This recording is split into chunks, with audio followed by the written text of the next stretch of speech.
우리가 살아가는 세상이 너무 혼란스럽습니다. 우리 모두가 아마 이것은 느끼고 있을 것입니다. 얼마만큼 혼란스러운지 세대가 거듭하면 거듭할수록 그 혼란함은 더해지고 있습니다.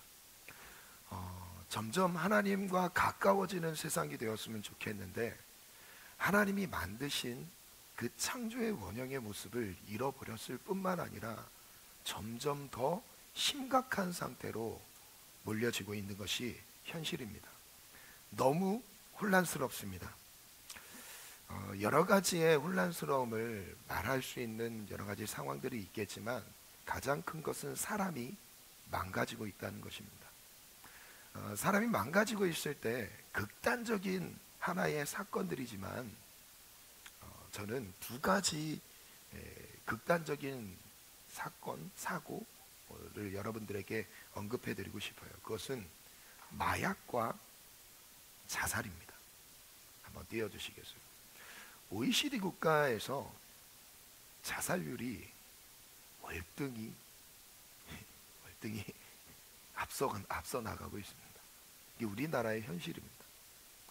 10만 명당 자살 건수가 지금 이제 23.6으로 나왔지만 25명이 넘어갔어요. 정말 우리나라처럼 먹을 게 많고 풍요로운 나라가 어디 있습니까? 여러분 세계 선교를 여러 군데를 다녀보면 우리나라처럼 풍요로운 나라는 찾기 힘들 정도예요. 정말 찾기 힘들 정도입니다. 그런데 그 내면 안에 채워지지 않는 불안함, 공포, 공허함, 외로움, 이런 여러 가지 부정적인 감정들이 사람들을 지배하고 있습니다. 얼마 전에 수도권에서 사역을 하고 있는 친구를 만났습니다. 그 친구와 대화하는 중에 청년들 정말 많은 청년들이 정신질환을 겪고 있다고 얘기를 하더라고요. 공황장애 약을 먹고 있다고 하더라고요. 물론 우리 지방에 있는 우리에게는 그게 크게 피부로 와닿지 않을 수도 있겠지만 수도권은 더 심해요. 너무 심합니다. 저를 띄워주시겠어요? 자살이 그렇고요. 마약도 그렇습니다. 마약 청정 국가에서 이제 벗어났습니다. 좋게 벗어난 게 아니죠. 이제 10대들이 마약에 노출되어 있고 그 마약으로 자신의 괴로움을 잠시라도 벗어나고 싶은 비상구처럼 여기고 있습니다. 그 괴로운 마음을 벗어날 수 있는 방법을 이 세대에는 세상적인 방법에서는 찾을 수 없다는 거예요. 그것이 극단적으로 나타나지 않았을 때는 여러 가지 쾌락의 형태들로 나의 이 괴로운 마음, 공허한 마음들을 해소해봤지만 해도 더 큰 자극으로 우리를 몰고 가고 있습니다. 그게 바로 극단적인 사례죠. 마약과 자살입니다. 우리의 처지는 어떻습니까? 우리의 상황은 어떻습니까? 원한에 대한 메시지를 나눌게요. 오늘 제목을 원한을 푸는 기도라는 제목으로 적어봤어요. 물론 여기에서 나는 원한이 없는데 라고 생각하실 수도 있어요. 근데 말씀을 조금 더 들어보세요. 원한이라는 것은 억울하고 원통한 일을 당해서 내 마음에 응어리 진 상태를 말하고 있습니다. 이거 진짜 공평하지 않아. 이거는 정의롭지 않아. 이건 내가 너무 부당하게 당한 거야 라고 하는 어떠한 사건이 크고 작든, 그것이 관계적인 거든, 그것이 나라에 대한 것이든, 그것이 어떤 나의 일터에서 겪는 부조리한 합리적이지 않은 문제들이 정말 내 삶에 있어서 원한으로 남게 되죠. 원한을 품게 되면 정상적인 생활을 할 수 없습니다. 고통에 눌려 지내게 됩니다. 안타까운 사실은 모든 성도가 이 원한에 눌려 있습니다. 물론 나는 아니라고 하는 사람이 있을 수도 있어요. 특정 대상을 말씀하시지 않았습니다. 정말 원한이 나에게는 없을까요? 원한이라는 이 단어가 성립하려면 두 가지 조건이 필요합니다. 첫 번째는 불공정한 상황에서 억울한 일을 내가 당했었는가? 내가 불공정한 상황에서 억울한 일을 당했었는가? 그것이 어렸을 때의 나의 경험이 될 수도 있고요, 가정 가운데서 경험한 사건들이 있을 수도 있고요, 그것이 현재 가정 안에서 일어나는 문제들이 있을 수도 있죠. 이거는 진짜 공정하지 않은 일이에요. 그런데 이로 인해서 내가 억울하게 손해를 보고 손실을 봤어요. 그럴 때예요. 두 번째는 억울한 이 일을 당했지만 이 당한 것에서 내가 스스로 벗어날 수 있으면 괜찮을 텐데 벗어날 수 없는 상태라고 한다면 이 원한이라는 단어가 성립된다는 거예요. 내가 이거 불공정한 건 아는데 내가 피해를 봤어. 그런데 내가 어떻게 따져서 이거에 대해서 뭔가 다시 회복할 수 있는 그런 지혜를 갖든지 힘을 갖든지 뭔가에 내 안에 그것을 회복할 수 있는 뭔가를 내가 가지고 있었다면 괜찮지만 원한으로 남지는 않을 거예요. 그런데 힘이 없는 상태라면 그것이 내 마음의 원한으로 남게 되어 있습니다. 본문 메시지는 기도에 대한 메시지예요. 더 정확하게 말씀드려 볼게요. 이 본문은 기도 중에서 원한을 당한 성도들의 기도에 대한 메시지입니다. 그 원한을 어떻게 해소해야 되는지를 말씀하고 계신 거예요. 질문을 드리겠습니다. 그렇다면 모든 성도가 겪고 있는 원한이란 것이 무엇일까? 무엇일까요? 첫 번째 주제인데요. 첫 번째, 원한을 당한 우리의 인생. 본문 18장 1절 말씀을 읽겠습니다. 우리 다 같이 읽어볼게요. 시작.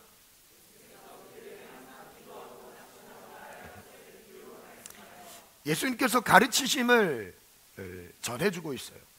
항상 기도해야 된다. 낙심하지 말아야 한다. 그런데 낙심하지 말아야 할 그 중요한 한 가지 방법이 무엇이냐면 항상 기도하는 거래요. 그럼 무슨 뜻이죠? 우리에게 이 가르침을 받고 있는 우리는 낙심할 수밖에 없는 환경에 놓여있다는 거예요. 나는 낙심할 수밖에 없는 상태에 놓여있다는 거예요. 환경적으로도 그렇고 상태적으로도 내 상태적으로도 그렇고 낙심할 수밖에 없는 존재인 거예요. 왜 낙심하지 말라고 하셨을까요? 자, 흐름을 이해해 볼게요. 이 본문 18장이 나오기 바로 전 내용은 17장 마지막 때에 대한 징조입니다. 마지막 때의 징조. 마지막 때에 끝까지 살아남는 성도, 믿음을 지키는 성도가 누구인가라고 말씀하고 계시는 거예요. 17장 후반절의 내용은 그래서 정말 중요한 거예요. 그거의 연장선에서 18장에 그래서 예수님께서 이 마지막 때에 살아가는 성도들에게 항상 기도해야 된다는 것을 말씀하고 계신 겁니다. 왜냐하면 마지막 때에 낙심할 수밖에 없기 때문에. 18장 2절을 한번 볼게요. 예수님이 비유로 말씀하신 한 인물이 등장합니다. 시작.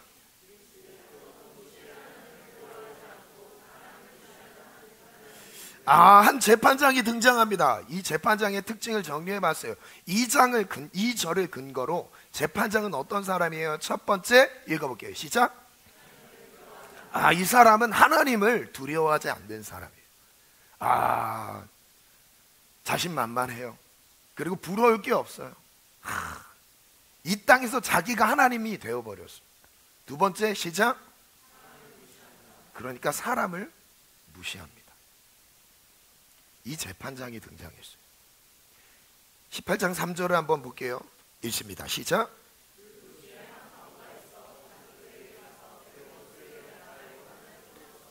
과부가 또 등장합니다. 이 과부는 억울한 일을 당했었나 봐요.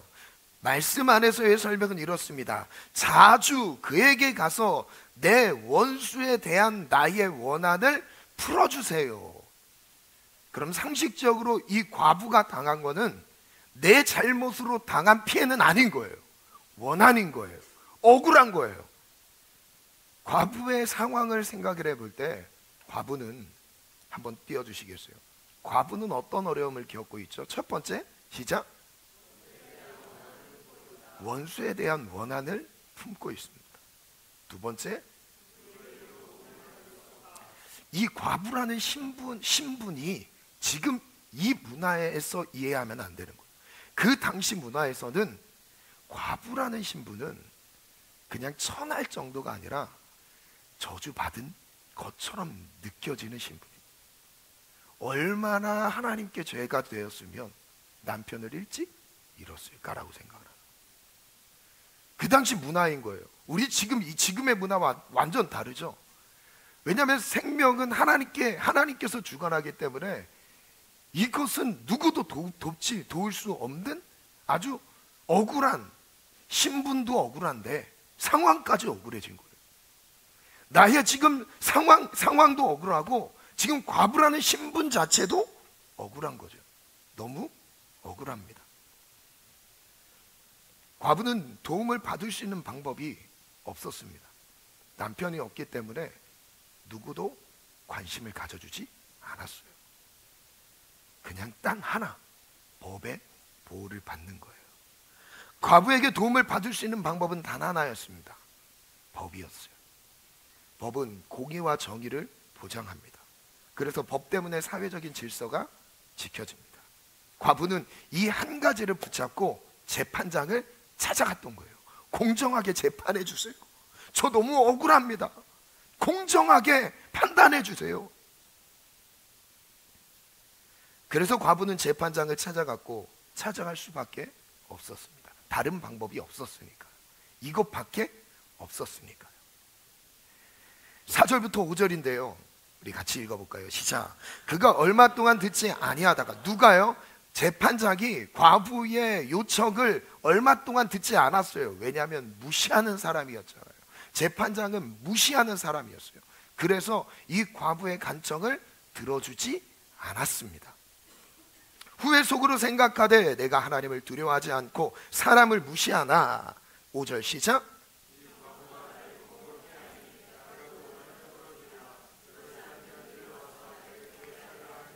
늘 와서 나를 괴롭게 하리라 하였느니라. 이 과부의 요청, 간청을 들어줬던 이유는 정당해서가 아닙니다. 너무 귀찮아서.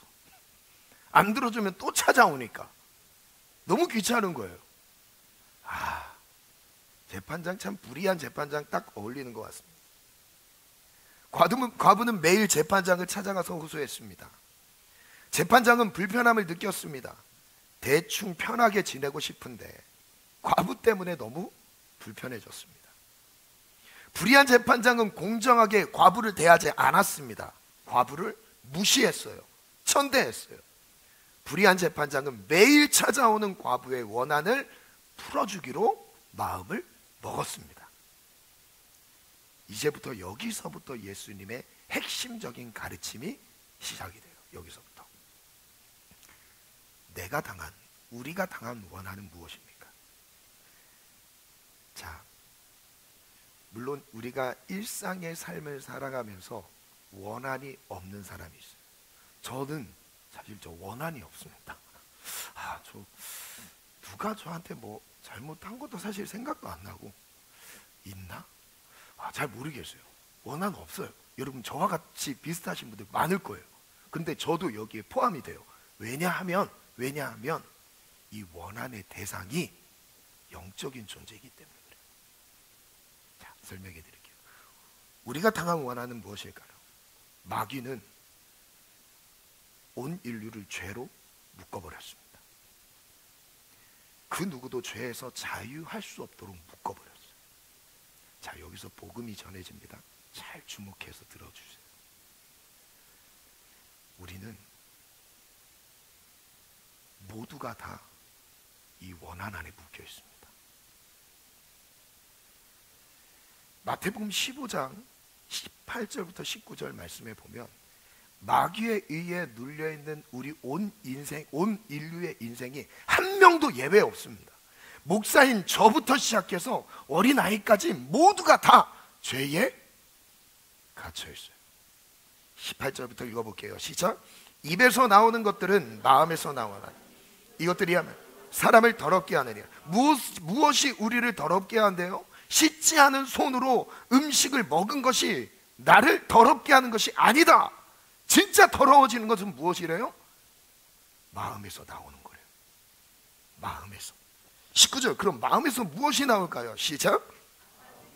마음에서 나오는 것은 악한 생각과 살인과 간음과 음란과 도둑질과 거짓 증언과 비방이니 사람마다 어느 정도 경중의 차이는 있을 수 있습니다. 심하고 약하고 많이 나오고 적게 나오고 이런 건 있을 수 있어요. 그런데 예언하건대 여기를 이 말씀을 피해갈 수 있는 사람은 단 한 명도 없습니다. 우리 마음에서 나오는 죄악. 디모데후서 3장 1절을 볼게요. 심지어 뭐라고 말씀하셨죠? 이 마지막 때에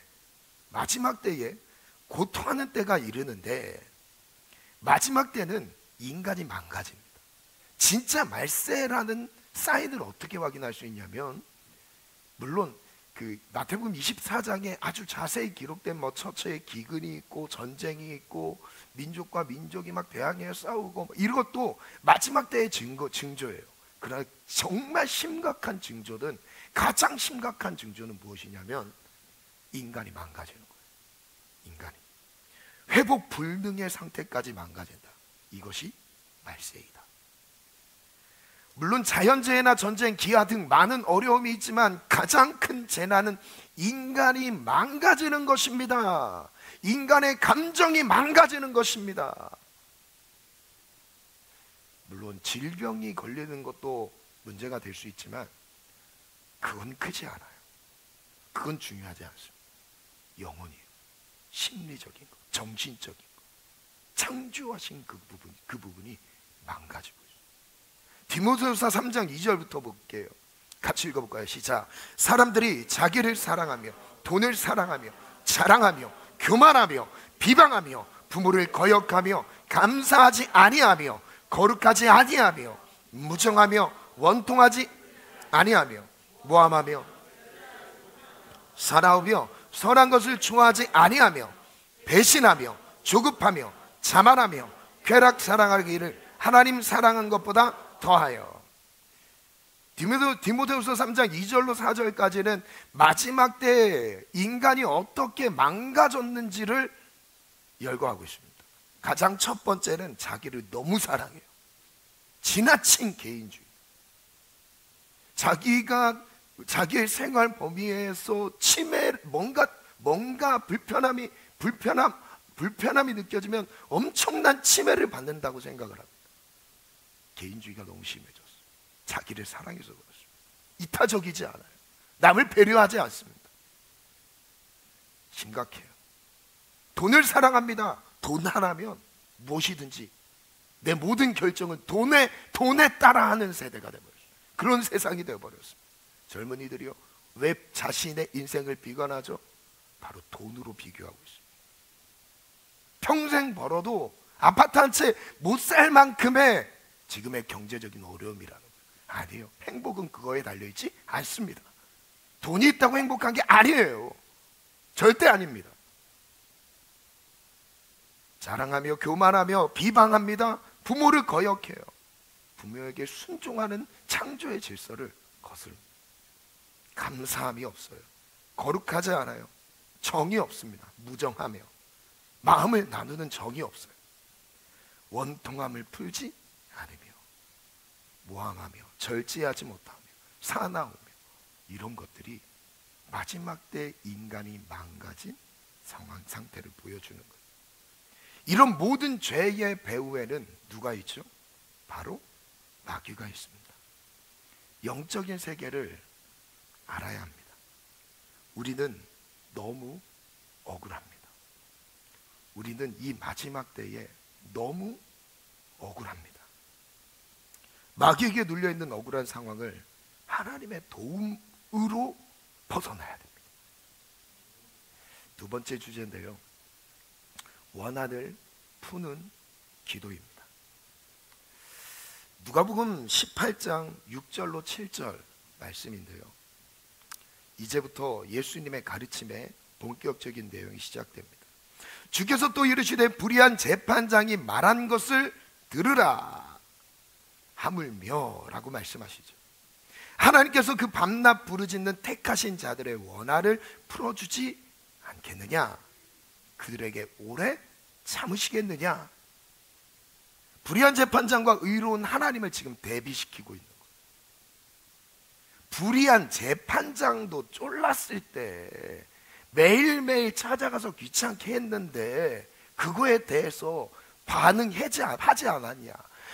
반면에 우리 하나님은 불의한 분이 아니지 않냐? 의로운 분이지 않냐? 우리의 모든 상황 형편을 아시는 분이지 않냐? 이걸 대비시키고 있는 거예요. 최악의 상황에서도 응답이 있었다는 거죠. 근데 우리는 최상의 관계 가운데 놓여 있는 거예요. 우리를 도우시는 분이 의로우신 분이에요. 우리를 도우시는 분입니다. 불의한 재판장도 원한을 풀어줬는데 의로운 하나님은 원한을 풀어줄 수 없겠는가? 밤낮 부르짖는 택하신 자들의 원한을 하나님께서 자녀인데 그대로 두실까요? 정말 그대로 두실까요? 자, 여기에서 이 기도에 관련된 메시지를 말씀 안에서 잘 주의 깊게 보면 이것은 기도의 방법도 어느 정도의 메시지도 있지만 그것보다 더 큰 내용은 기도하는 내용입니다. 기도는 이 원한을 푸는 것에 초점을 두셨어요. 근데 그 원한이 우리를 짓누르고 있는 사단의 악한 마귀의 공격에 공격당하고 있는 우리의 인생을 하나님이 풀어주신대요. 죄의 결박 가운데 묶여있는 우리 인생을 하나님이 풀어주신대요. 18장 8절 같이 읽어볼까요? 시작. 아멘. 저를 따라 선포합니다. 속히 그 원한을 풀어주시리라. 하나님께서 속히 원한을 풀어주신다고 하셨어요. 그런데 반면에 이 원한을 당한 우리의 인생, 원한을 당한 나의 입장에서는 안타깝게도 그 원한 가운데 그냥 묶여있다는 거예요. 이게 우리의 인생이라는 겁니다. 하나님은 그 원한을 풀어주고자 하시는데, 죄에서 우리를 놓아주려고 하시는데 우리의 상태는 그냥 힘없이 묶여있는 거예요. 거기서 아무런 저항도 못하고 그냥 힘없이 마귀의 포로가 되어서 끌려가고 있는 거예요. 그때 예수님을 우리 가운데 보내주셨습니다. 예수님은 마귀를 멸하기 위해 이 땅에 오셨어요. 다시요. 예수님이 이 땅에 오신 일은 많은 사람을 그냥 도와주기 위한 선량해 보이는 윤리적인 좋은 일을 하기 위해 오신 분이 아니에요. 예수님이 오신 목적을 성경이 이렇게 말씀하세요. 3장 8절 읽어볼까요? 요한일서 시작.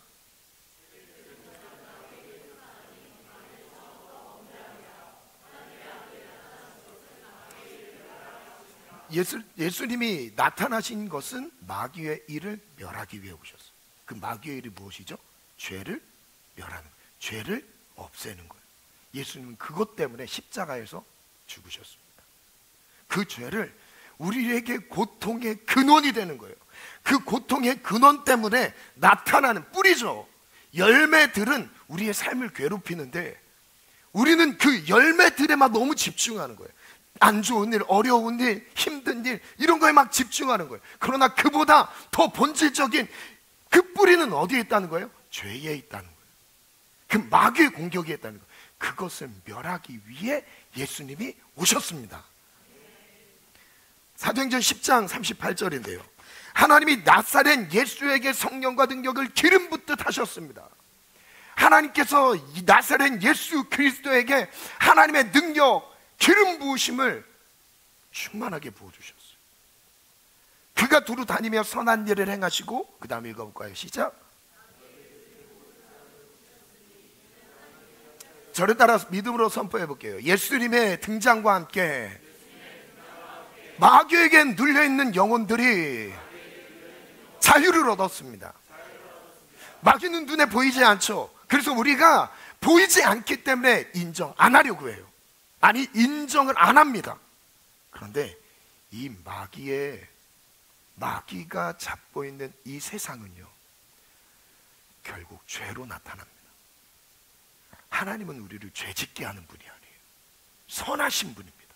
살리시는 분이에요. 그런데 반면에 마귀는 우리를 죽이는 자예요. 고통스럽게 하는 자예요. 우리를 궁지에 몰아넣습니다. 우리를 비관하게 하고요, 삶을 한탄하게 만들고요, 원한을 느끼게 하고요. 이게 마귀 하는 일이에요. 히브리서 2장 14절부터 볼까요? 자녀들은 혈과 육에 속하였음에 그도 또한 같은 모양으로 혈과 육을 함께 지니심은, 그 이유는 예수님이 이 땅의 하나님이시지만 이 땅에 육신을 입고 오신 이유는 설명하고 있어요. 이 땅에 육신을 입고 오신 이유는 무엇이에요? 혈과 육을 가진 이유는 죽음을 통하여 죽음의 세력을 가진 자 마귀를 멸하시며, 실제 자신이 십자가에 달려 죽으심으로 죽음의 권세를 잡고 있는 마귀를 멸하시는 게 목적이었어요. 그리고 그 다음 읽어볼까요? 시작.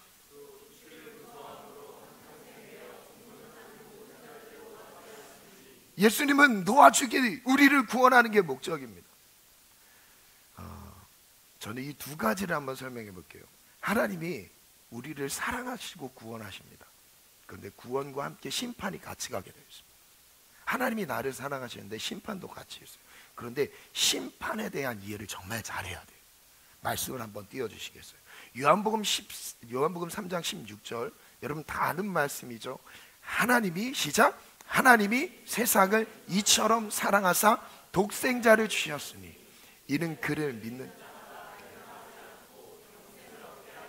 그 다음 하나님이 그 아들을,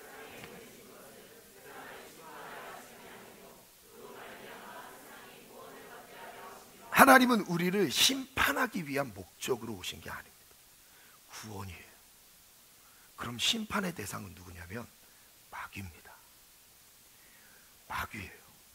하나님은 마귀를 심판하시면서 마귀에 의해 원한을 당하고 있는 우리의 인생을 구원하시는 거예요. 심판과 함께 구원이 같이 가게 되는 거예요. 우리 입장에서는 예수님은 구원자입니다. 예수님은 우리를 구원하기 위해 오셨기 때문에. 그러나 마귀의 입장에서는 마귀의 입장에서는 예수님은 심판자예요. 마귀를 멸하기 위해 오셨기 때문에. 그럼 우리는 하나님의 심판이 빨리 오기를 기다릴까요? 오면 안 돼요라고 할까요? 지금 빨리 와야 돼요.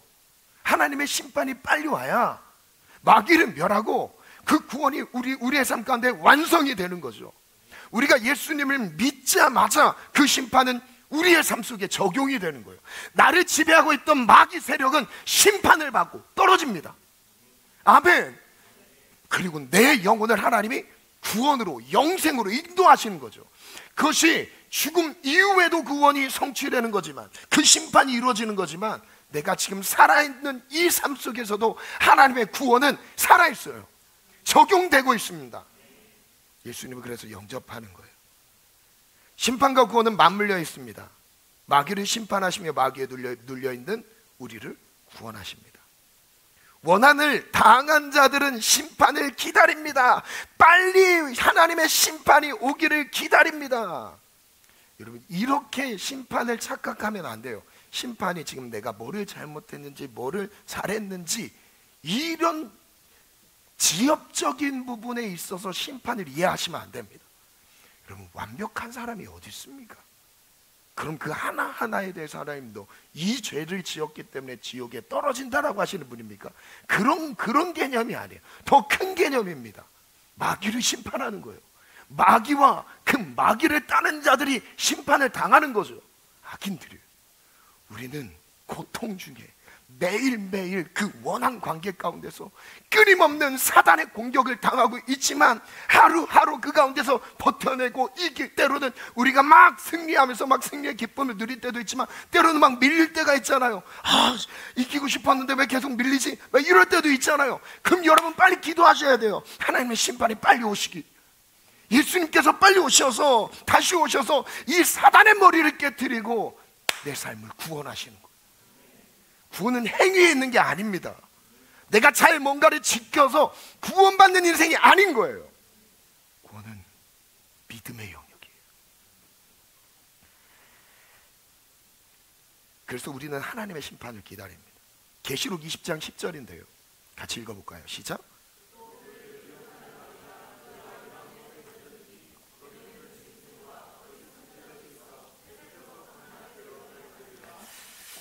그들을 미혹하는 마귀가 불과 유황에 던져지는 마지막 최후의 심판을 보여주고 계시죠. 그리고 그 마귀를 따른 자들이 같이 심판을 받는 거죠. 믿음을 가지고 가끔의 연약함 때문에 눌려있는 그 하나 때문에 우리가 지옥에 떨어지는 그런 게 아니라는 거예요. 이런 구원관에 대해서 정말 정립이 잘 되어 있어야 됩니다. 우린 믿음으로, 오직 믿음으로 구원에 이르는 거예요. 나의 행위가 아니에요. 여러분 넘어졌다 할지라도 그 넘어진 거에 너무 집착하지 마세요. 집중하지 마세요. 우리는 예수 그리스도의 십자가를 바라보며 나아가는 것입니다. 우리의 행위가 아닙니다. 우리의 노력이 아니에요. 여러분 넘어졌어도 괜찮아요. 다시 털고 일어나서 오늘 다시 새롭게 일어나서 달려가면 됩니다. 그리고 사단을 정죄하세요. 사단을, 하나님과 내 사이를 이간질하는 이 악한 영들을 정죄하시길 바랍니다. 대적하시길 바랍니다. 밤낮 괴로움을 받는데요. 그런데 문제는 여기서부터예요. 이 원한은 저절로 풀리는 게 아닙니다. 다시요. 마귀에게 눌려있는 우리의 인생이 저절로 풀리는 게 아니에요. 잘 보세요. 저절로 풀리는 거라면 아무것도 안 했는데 고통 중에 있을 때 이 마귀로부터의 벗어나는 은혜가 있어야 돼요. 하나님은 그렇게 일하시지 않으세요. 가만히 있는 걸 믿음이라고 하시지 않습니다. 기도를 믿음이라고 하시는 거예요. 그래서 이 불의한 재판장도 응답해서 귀찮아서 응답했는데 의로우신 우리 하나님 아버지는 그 원한 가운데 있는 인생에 대해서 얼마나 더 그 원한에 대해서 벗어나게 해주기 위해 기다리고 계실까? 우리 하나님 아버지의 마음인 거예요. 믿음이 무엇이냐면 그것을 믿고 받아들이는 거예요. 한 예화인데요. 이번 주에 있었던 일입니다.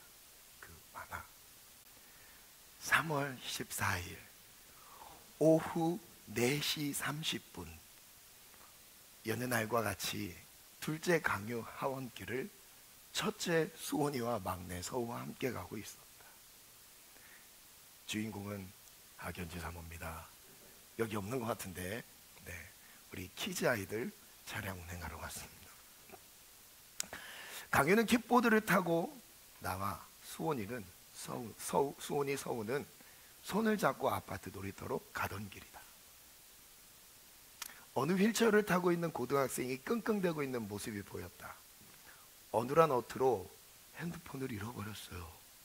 핸드폰 찾아주세요. 이런 상황이었어요. 고등학생은 아주 간절했다. 강유는 킥보드를 타고 있던 중이라 고등학생과 대화하던 중에 멀찌감치 사라졌습니다.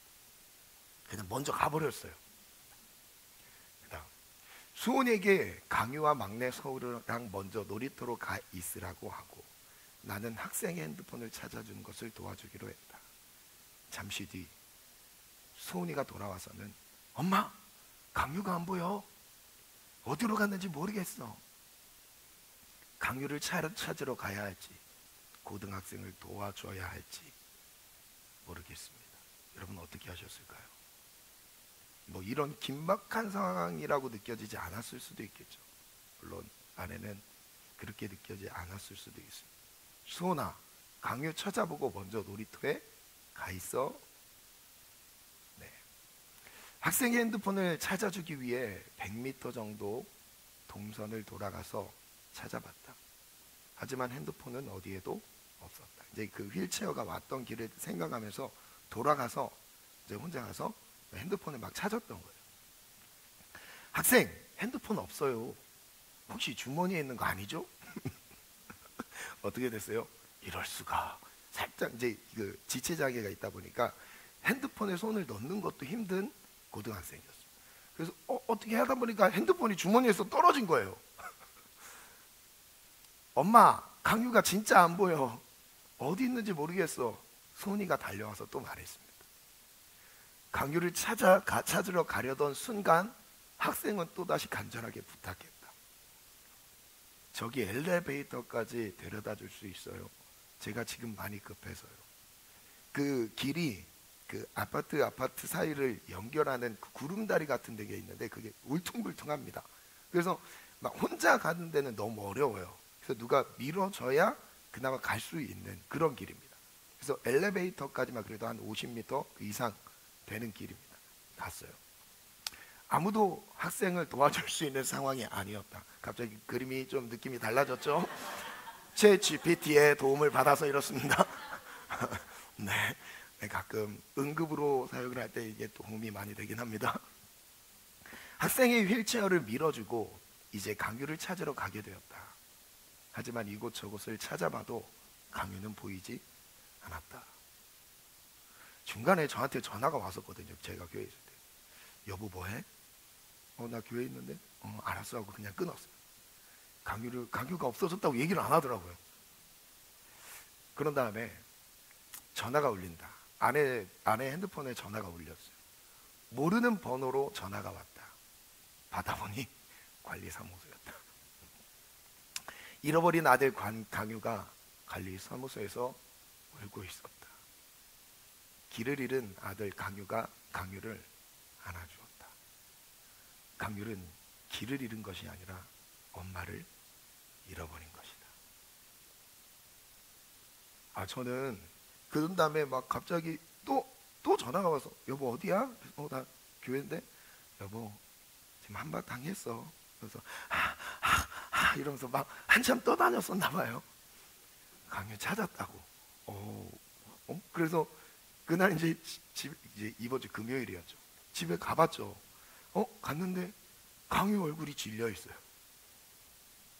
얼굴 질려 있어요. 얼굴에 웃음기가 하나도 없이 계속 질려 있어요. 그 충격이 아이한테는 되게 컸었나 봐요. 엄마 품에서 한동안 울었어요. 엄마 왜 제 눈에서 눈물이 나려고 하지? 엄마, 어쩜 이게 우리의 모습 아닐까요? 특별한 나의 잘못이 없는데 하나님과의 관계가 너무 멀어져 있어서 그 원한을 풀어줄 수 있는 도움을 받을 수 없는 내 상황. 이 멍한 강유의 표정이 거의 하루 종일 갔어요. 제가 걱정이 되는 거예요. 이걸로 충격이 그렇게 오래 가나?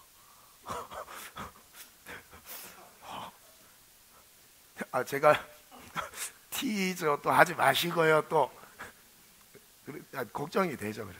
주님 감사합니다. 그런 마음이었어요. 누가복음 18장 1절은 기도의 메시지라는 것을 다시 강조합니다. 예수께서 그들에게 항상 기도하고 낙심하지 말아야 할 것을 비유로 말씀하셨죠. 기도해야 낙심하지 않는다. 기도는 하나님과 연결된 상태인 거예요. 기도는 우리 아버지와 연결되어 있는 상태입니다. 그것이 내 환경이 어떻든 내 존재가 어떻든 기도는 그 연결된 상태를 이어가게 하는 아주 중요한 하나님과의 만남인 거죠. 그런데 문제는 21장 34절 36절인데요. 너희는 스스로 조심하라. 그렇지 않으면 방탕함과 술 취함과 생활의 염려로 마음이 둔하여지고 뜻밖의 그날이 덫과 같이 너희에게 임하리라. 이날은 온 지구상에 거하는 모든 사람에게 임하리라. 한 명도 예외 없이 모든 사람에게 임한다고 말씀하셨어요. 조심하래요. 모두가 조심하래요. 마지막 때에 조심하래요. 뭐 때문에 마음이 낙심한데요? 방탕함, 술 취함, 생활을 살아가야 되는 염려, 책임감, 부담감, 이런 것 때문에 우리 마음이 낙심하게 된다는 거예요. 마지막 때를 살다 보면 이 낙심이 오게 되어 있대요. 이 날은 온 지구상에 가는 모든 사람에게 이 말이라. 36절 그 대안을 말씀하십니다. 시작. 잠시만요. 이 모든 일을 피할 수 있는 방법을 말씀하셨어요. 인자 앞에 설 수 있는, 이 모든 일을 피하고 인자 앞에, 예수님 앞에 설 수 있는 비결 무엇이래요? 항상 기도하며 깨어 있으라. 그걸 말씀하셨어요. 야고보서 4장 7절에서는 반주 준비해 주시고 그 찬양 좀, 내 아버지 그 품 안에서, 이 찬양이랑 마라나타 준비해 주시겠어요? 내 영혼은 안전합니다. 그리고 마라나타 준비해 주세요. 야고보서 4장 7절에는 정말 확실하게 우리에게 직설적으로 말씀하셨어요. 마귀를 대적하라. 그리하면 너희를 피하리라. 마귀를 대적했을 때 피할 수도 있고 안 피할 수도 있고가 아닙니다. 마귀를 대적하면 피하게 되어 있어요. 그런데 안타까운 것은 무엇이냐면, 이미 하나님께서 이 모든 영적인 하늘에 있는 자들과 땅에 있는 자들과 땅 아래에 있는 자들로 모든 무릎을 예수의 이름에 꿇게 하셨어요. 그 하늘과 땅의 모든 권세를 나에게 주셨어요. 예수를 믿음과 동시에 우리에게 주셨습니다. 그 나를 공격해오는 세력이 얼마나 강한지가 중요한 게 아니에요. 얼마나 지독한지가 중요한 게 아닙니다. 나와 함께 하시는 아버지의 권세, 하늘과 땅의 모든 권세 우리에게 주셨대요. 그 힘으로 대적하래요. 여러분, 믿음이 무엇이죠? 그래서 기도인 거예요. 내가 그것을 믿고 알고 있으니까 대적하는 거죠. 안 믿으니까 대적이 안 되는 거예요. 안 믿으니까 사단을 예수님의 이름으로 떠나가라, 이 한마디를 못하는 겁니다. 왜? 믿음이 없으니까. 마지막 결론 말씀입니다. 누가복음 18장 8절 다 같이 읽어볼까요? 시작. 어떻게 해요? 속히 풀어주신대요. 하나님 아버지의 마음은 속히, 죄송합니다, 속히 풀어주시리라. 아주 주님은 기다렸다는 듯이 우리의 기도만 상달임, 기도만 들려지면 바로 움직일 준비를 이미 다 끝내셨어요. 지금 우리가 하면 돼요. 믿고 구하면 돼요. 그 다음 읽어볼까요? 시작. 그러나 인자 예수님이 다시 오실 그때, 마지막 때가 되면 온 세상 가운데 믿음 있는 자가 있을까? 주님이 걱정하시는 거예요. 와, 기도라는 이 유일한 무기를 너에게 준다. 마태복음 16장에서는요 이 기도의 권세를 뭐라고까지 말씀하셨어요? 천국 열쇠로 말씀하셨습니다. 네가 땅에서 매면 하늘에서도 매일 것이요. 사단을 묶어버린대요. 사단의 움직임을 묶어버린대요. 땅에서 풀면 하늘에서도 풀리리라. 사단이 묶어놨던 것을 우리는 기도로 풀어낼 수가 있대요. 그런데 믿는 자들을 보겠느냐라고 말씀하세요. 세상에서 믿음을 보겠느냐? 마지막 때가 되면 기도 안 합니다. 주님 오실 때가 더 가까워지면 기도하는 사람을 찾기가 어려운 시대가 돼요. 기도하는 교회를 찾기가 어려운 시대가 되어버렸어요. 지금 그 시대를 살아가고 있습니다. 여러분은 그 기도의 무릎은 괜찮으십니까? 예수님은 마귀를 심판하러 오십니다. 우리를 구원하러 오십니다. 예수님이 다시 오실 그때 믿음을 찾아보기 어려울 것이라고 말씀하십니다. 믿음이 없는 세대의 세 가지 특징을 마지막 정리하고 기도에 들어가겠습니다. 첫 번째, 시작. 이 공격에 민감하지 않습니다. 여러분, 하나님의 음성에 민감한 것도 중요해요. 그런데 하나님의 음성에 민감한 사람은 마귀의 공격에도 예민해요. 민감하게 반응해요. 한쪽에만 민감한 게 아닙니다. 그냥 내 영적인 상태가, 내가 하나님 앞에서 하나님 앞에서 민감한 감각이 하나님께만 있는 게 아니라고요. 하나님의 음성이 있어서 듣고 움직이는 것만 민감한 게 아니라 내 반대편에서 사단의 공격이 어떻게 엄습해오며 나를 넘어뜨리려고 하는지 이거에서도 민감하게 반응한다고요. 그래서 어떻게 한다고요? 하나님의 음성에 가기 위해서 예수님의 이름으로 떠나갈지어다 끊어내는 거예요. 거절하는 거예요.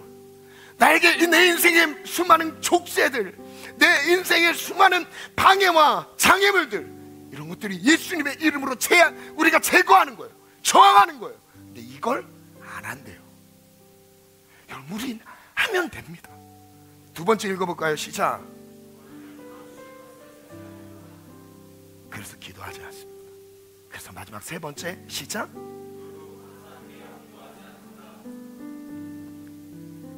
마지막 때에 신학의 특징이에요. 지금 이건 18장 한 장의 비유 하나를 따로 떼서 기도에 대한 메시지를 주신 게 아니라 이 마지막 때 흐름 안에서 어떻게 성도들은 마음을 지키고 믿음을 지키고 하나님, 내가 예수 그리스도 다시 오신 그 재림의 날에 어떻게 신앙을 가진 성도로 살아야 되는지를 말씀하고 계신 거예요. 그 연결 상태는 기도라는 겁니다. 하나님 아버지와 내가 연결되는 그 유일한 방법은 기도인 거예요. 그래서 우리가 기도하자는 거예요. 이 시간 찬양 앞으로 나아갈까요? 내 아버지 그 품 안에서.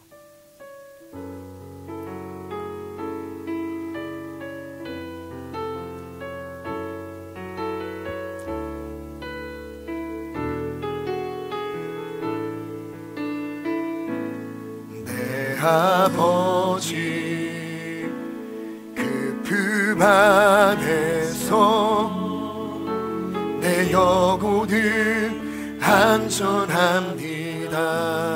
그 손길로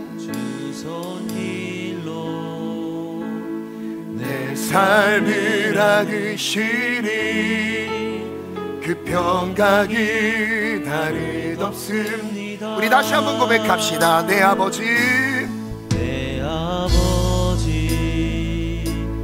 그 품 안에서 내 영혼은 안전합니다.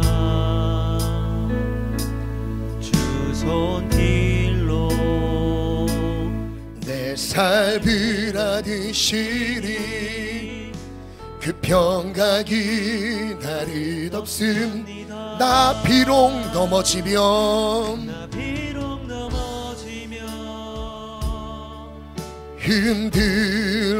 흔들리지만 주 내 안에 거하며 나를 붙드시리. 내 생각을 주께로 돌리고 주시는 평강에 옷을 입습니다.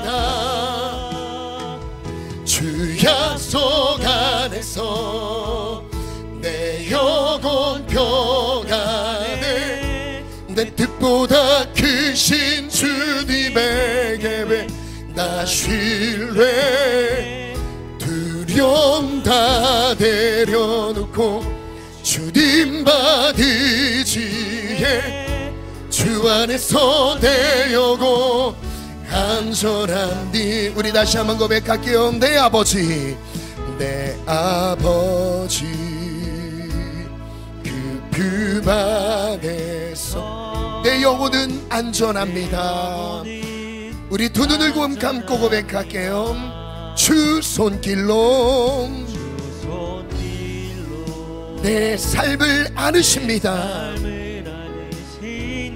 그 평강에 나를 덮습니다. 내 아버지 내 아버지 그 품 안에서 내 영혼은 안전합니다. 주 손길로 우리 하나님은 좋으신 분입니다. 선하신 분입니다. 나의 아버지십니다. 나 비록 넘어지며 나 비록 넘어지며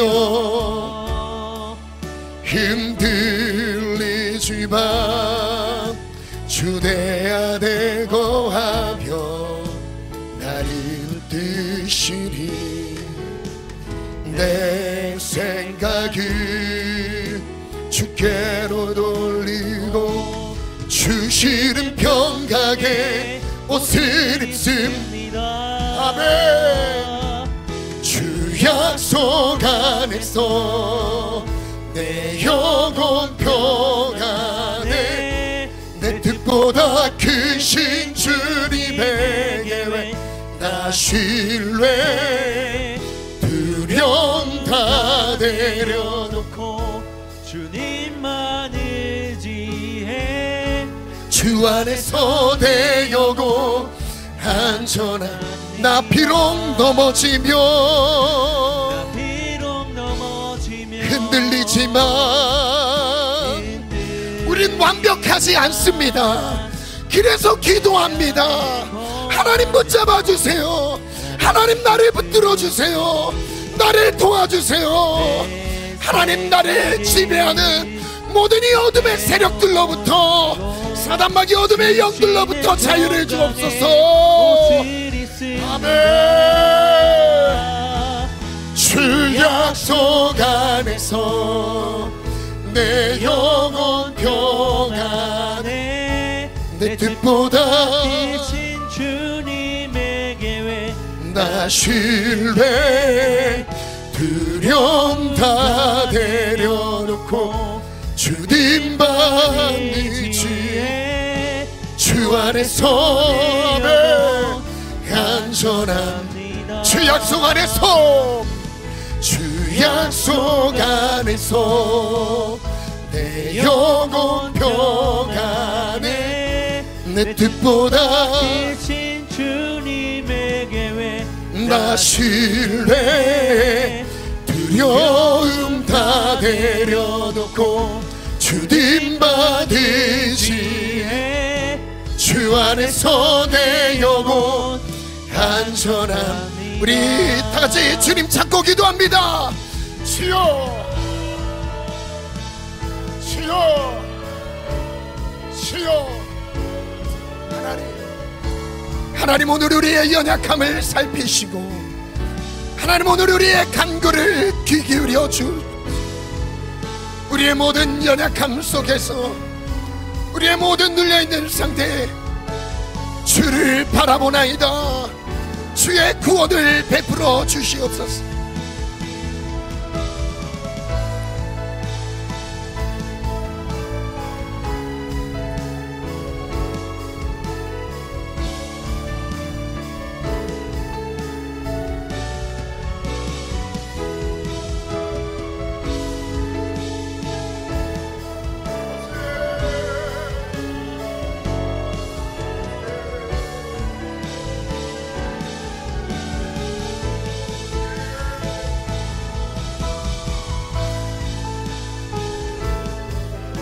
우리는 끊임없이 사탄의 공격을 받고 있습니다.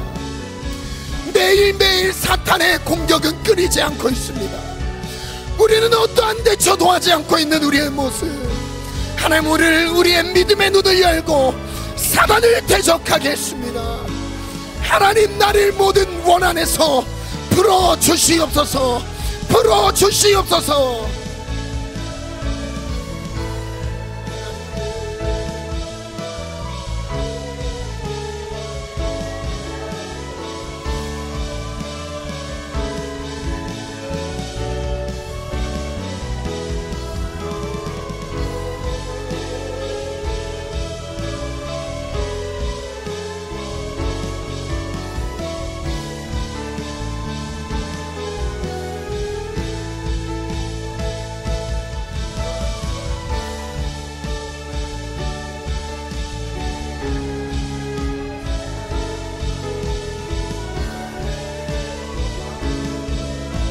나를 붙드시니 내 생각을 주께로 돌리고 주시는 평강에 옷을 입습니다.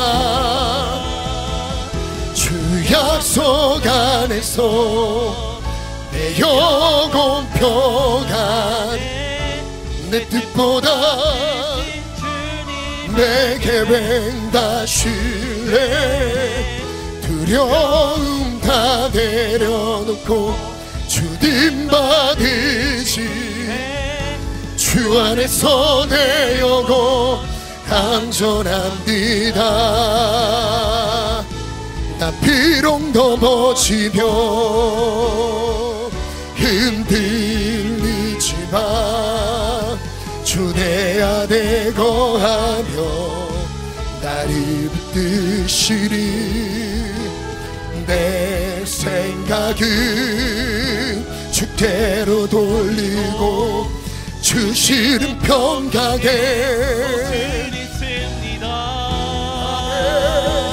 주 약속 안에서 내 영혼 평안에 내 뜻보다 크신 주님에게 나 신뢰 두려움 다 내려놓고 의지해 주 안에서 내 영혼 안전한 주 약속 안에서 내 영혼 평안에 그 뜻보다 크신 주님의 계획 나 신뢰 두려움 다 내려놓고 주님만 의지해 주 안에서 내 영혼 안전합니다. 마지막 기도하겠습니다. 기도 제목을 믿음으로 선포하고 기도합시다. 기도는 그냥 믿음입니다. 오늘 그 기도의 길을 열어놓으시고 하나님께 나아올 수 있도록 하나님이 역사하실 수 있도록 그 길을 열어놓으셨습니다. 오늘 우리 모든 성도님들이 단 한 명도 예외 없이 이 축복을 누리셨으면 좋겠어요. 우리 다 같이 믿음으로 선포해 볼까요? 시작. 원한의 때에 망각하고 있었습니다. 저항하지 않고 당하고 있던 인생을 불쌍히 여겨주소서. 죄의 종이 되어서 하나님의 뜻과 멀어졌던 마음을 불쌍히 여겨주소서. 두 번째 시작. 속히 원한을 풀어주리라. 예수님의 약속을 의지합니다. 비천한 과부의 간청을 불의한 재판장도 들어줬는데 하나님은 자녀의 간청을 속히 들어주심을 믿습니다. 믿음으로 하나님께 나아갑시다. 마귀를 대적하겠습니다. 나의 인생을 묶고 있는 모든 결박은 풀어질지어다. 생각과 마음에서 온전한 자유 누리자. 아멘. 아멘.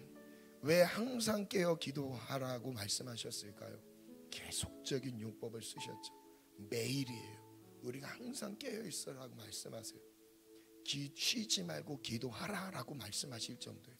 왜냐하면 마귀의 공격은 우리가 목숨을 다할 때까지 언제 어떻게 우리에게 다가올지 모릅니다. 어느 일정 기간은 정말 집요하게 매 순간 나를 짓눌러 버립니다. 어느 일정 기간이에요. 그러나 하나님은 우리에게 쉬지 말고 기도하라고 말씀하시면서 쉬지 않고 도우시는 하나님의 손길을 내미셨습니다. 그래서 항상 깨어 기도하라는 거예요. 비유 가운데 밤낮 구하는 자들이래요. 밤낮 하나님의 도움 안에서 구하는, 믿음 안에서 살아가는 사람들. 오늘 그 은혜가 기도의 영성이 우리 젊음의 교회에, 우리 모든 성도들의 삶 속에 이루어질지어다. 세 번째 기도 제목입니다. 시작. 항상 깨어 기도하리라. 기도하지 않고 살 수 있다는 교만한 마음 무너지게 하소서. 항상 하나님의 도우심으로 살아가게 하소서. 하나님 안에 거하게 하소서. 항상 기도하며 깨어 있으리라. 아멘. 저는 하나님의 능력의 그 손 안에서 치유 변화 축복을 선포했습니다. 25년도 우리 교회 성도들에게 이런 은혜를 주실 거예요. 특별히 내 힘으로 벗어나지지 않은 고통의 어려움들이 있는 성도들이 있습니까? 아픔의 문제, 질병의 문제, 연약함의 문제가 있습니까? 뭐 간절함과 비전에 대한 문제가 있으십니까? 자유롭게 오셔서 기도를 받으시면 됩니다. 여러분, 하나님 역사하시는 것을 믿음으로 나타내십시오. 가만히 있을 때 일하시는 게 아니에요. 하나님은 믿음으로 해요. 믿음으로 주님 붙잡는 거예요. 믿음으로, 오직 믿음이에요. 믿음. 아멘. 그것은 기도입니다. 항상 깨어 기도합시다. 깨어 기도합시다. 깨어 기도합시다. 그 어떤 치열한 상황 속에서도, 사단의 집요한 공격 속에서도 하나님의 보호하심이 있습니다. 하나님의 끝이지 않는 보호하심이 있습니다. 하나님만을 간절히 의지합시다. 하나님만을 바라봅시다. 우리 자유롭게 기도하겠습니다.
가슴에 손을 얹고 기도합시다.